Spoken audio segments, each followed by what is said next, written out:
കൃഷിയിടത്തിൻ്റെ 450 രൂപയുടെ grow bag കൃഷി കിറ്റാണിത്. എങ്ങനെ കൃഷി ചെയ്യാം എന്ന് നമുക്ക് നോക്കാം. ഈ ഗ്രോ ബാഗ് കൃഷി കിറ്റിൽ ഇത്രയും കാര്യങ്ങളുണ്ട്. ഇതാണ് ചകിരിച്ചോർ കമ്പോസ്റ്റ് ബയോ കിറ്റ്. ഈ കാണുന്നതാണ് പച്ചില വളം, പൊടി രൂപത്തിലുള്ള പച്ചില വളം. ഇത് ചാണകപ്പൊടി.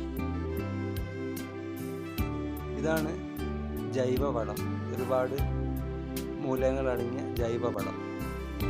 ഇതാണ് ഡോളോമൈറ്റ്, കുമ്മായത്തിന് പകരമായി ഉപയോഗിക്കുന്നത്. ഇതാണ് ഗ്രോ ബാഗ്. ഇത് പച്ചക്കറി വിത്തുകൾ. ഈ കാണുന്ന ജൈവവളവും ഡോളോമൈറ്റും, അതായത് കുമ്മായവും നമുക്ക് ഇപ്പോൾ ആവശ്യമില്ല. അതിൻ്റെ ഉപയോഗം ഈ വീഡിയോയുടെ അവസാനം പറയാം. ആദ്യം ഈ ചകിരിച്ചോർ കമ്പോസ്റ്റ് എടുക്കുക, അത് പാക്കറ്റ് പൊളിക്കുക. ചകിരിച്ചോർ കമ്പോസ്റ്റും പച്ചില വളവും ചാണകവുമാണ് നമ്മൾ കൂട്ടി വളക്കൂട്ടുണ്ടാക്കേണ്ടത്. ഇങ്ങനെ കൂട്ടിയിട്ട ചകിരിച്ചോർ കമ്പോസ്റ്റിലേക്ക് നമുക്കിനി ചാണകപ്പൊടി ഇടാം. ചകിരിച്ചോറും ചാണകവും കൂട്ടിയിട്ട ഈ കൂനയിലേക്ക് നമുക്കിനി പച്ചില വളം ഇടാം. കറുത്ത പൊടി രൂപത്തിലുള്ള ഒരു വളമാണ് പച്ചില വളം. ഇനി നമുക്ക് ഈ 3 വളങ്ങളും, അതായത് ചകിരിച്ചോർ കമ്പോസ്റ്റ്, പച്ചില വളം, ചാണകപ്പൊടി, ഇത് 3ഉം നന്നായി മിക്സ് ചെയ്യാം.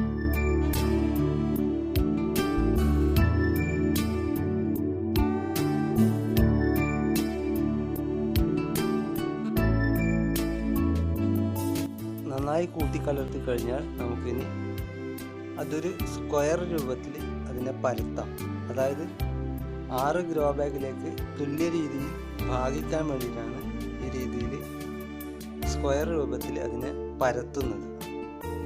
അങ്ങനെ പരത്തിയാൽ നമുക്ക് തുല്യമായി അതിനെ മുറിച്ച് ഓരോ ഭാഗവും ഓരോ ഗ്രോ ബാഗിലേക്ക് എന്നുള്ള രീതിയിൽ നമുക്ക് ഇട്ടുകൊടുക്കാൻ എളുപ്പമാണ്.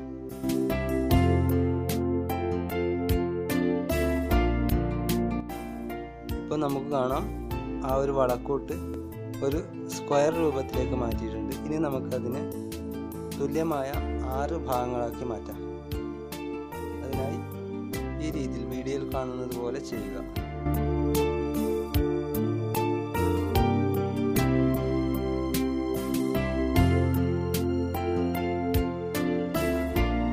ആറായി തിരിച്ചു 1, 2, 3, 4, 5, 6.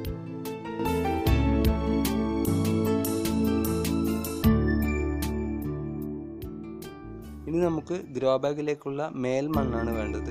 മേൽമണ്ണ് വളക്കൂറുള്ള മണ്ണായിരിക്കണം. അത് സ്വന്തം വീട്ടുവളപ്പിലെ നല്ല വളക്കൂറുള്ള മണ്ണ് കണ്ടെത്തുക. അത് ഇതേ രീതിയിൽ കാണുന്നത് പോലെ നന്നായി കിളച്ച് ഗ്രോ ബാഗിലേക്ക് ഇടാൻ പാകത്തിൽ ആക്കി വെക്കുക. ഇനി ഗ്രോ ബാഗ് നന്നായി ഓപ്പൺ ചെയ്യുക. മടങ്ങിയതൊക്കെ നിവർത്തി ഓപ്പൺ ചെയ്യുക. ഈ രീതിയിൽ ഗ്രോ ബാഗ് സെറ്റ് ചെയ്ത ശേഷം നമുക്കിനി മേൽമണ്ണ് ഇട്ട് കൊടുക്കാം. ഗ്രോ ബാഗിൻ്റെ പകുതി ഭാഗത്തോളം മാത്രമേ മേൽമണ്ണ് ഇട്ട് കൊടുക്കാൻ പാടുള്ളൂ. കാരണം ബാക്കി ഭാഗം നമ്മൾ നേരത്തെ തയ്യാറാക്കിയ വളക്കൂട്ട് ഇട്ട് കൊടുക്കണം. അത് ഏകദേശം 3/4 ഭാഗം വരെ മാത്രമേ രണ്ടും കൂടി ഉണ്ടാവാൻ പാടുള്ളൂ. ബാക്കി ഭാഗം ഗ്യാപ്പ് ഇട്ട് വെക്കണം. കാരണം അത് ഭാവിയിൽ ചെടി വളരുമ്പോൾ നമ്മൾ മണ്ണും വളവും ഒക്കെ ഇട്ട് കൊടുക്കാനുള്ളൊരു സ്പേസാണ്. അതുകൊണ്ട് 3/4 ഭാഗം മാത്രമേ മണ്ണും വളവും ഇട്ട് കൊടുക്കാൻ പാടുള്ളൂ. ഇങ്ങനെ തയ്യാറാക്കിയ ഗ്രോ ബാഗിലേക്ക് ഇനി നമുക്ക് നമ്മൾ നേരത്തെ കൂട്ടി വെച്ച ചാണകം, ചകിരിച്ചോറ്, പച്ചില വളങ്ങളുടെ മിശ്രണം നമുക്ക് ഈ ഗ്രോ ബാഗിൻ്റെ മണ്ണ് ഇട്ടതിന് മുകളിലായിട്ട് ഇട്ട് കൊടുക്കാം. ഈ 6ആയി തിരിച്ചതിൽ ഒരു ഭാഗം മാത്രമേ ഒരു ഗ്രോ ബാഗിൽ ഇട്ട് കൊടുക്കാൻ പാടുള്ളൂ. അതായത് 6 ഗ്രോ ബാഗിലേക്ക് വേണ്ടി 6 കൂനകളാണ് നമ്മൾ ഉണ്ടാക്കിയത്. അതിൽ ഒരു കൂന മാത്രമേ ഒരു ഗ്രോ ബാഗിലേക്ക് ഇടാൻ പാടുള്ളൂ. ഇങ്ങനെ വളവും ഇട്ടതിന് ശേഷം ഇനി നന്നായി നമുക്ക് മേൽമണ്ണുമായി മിക്സ് ചെയ്യുക.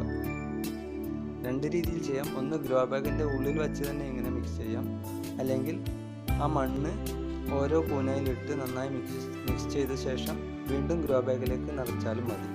അത് ഓരോരോ കർഷകൻ്റെയും എളുപ്പത്തിന് ഉള്ള രീതിയിൽ ചെയ്യാം. ഇങ്ങനെ മണ്ണും വളവും ഒക്കെ ഇട്ട് പൂർത്തിയാക്കിയ ഒരു ഗ്രോ ബാഗിൻ്റെ അരികു വശം മടക്കി വെക്കാം. ഭാവിയിൽ ചെടി വളരുന്നതിന് അനുസരിച്ച് മണ്ണും വളവും നമുക്ക് ഇട്ട് കൊടുക്കാൻ വേണ്ടിയാണ് ഈ രീതിയിൽ മടക്കി വെക്കുന്നത്. ഇനി പച്ചക്കറി വിത്ത് നടാനുള്ള കുഴികൾ, ചെറിയ കുഴികൾ നമുക്ക് ഉണ്ടാക്കാം.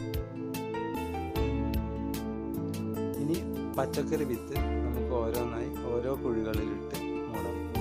ഒരു വിത്തിൻ്റെ വലുപ്പത്തിനനുസരിച്ചുള്ള കുഴികളാണ് ഉണ്ടാക്കേണ്ടത്. കുഴികൾ വിത്തിട്ട ശേഷം അത് നന്നായി മേൽമണ്ണ് കൊണ്ട് മൂടി അമർത്തി കൊടുക്കുക.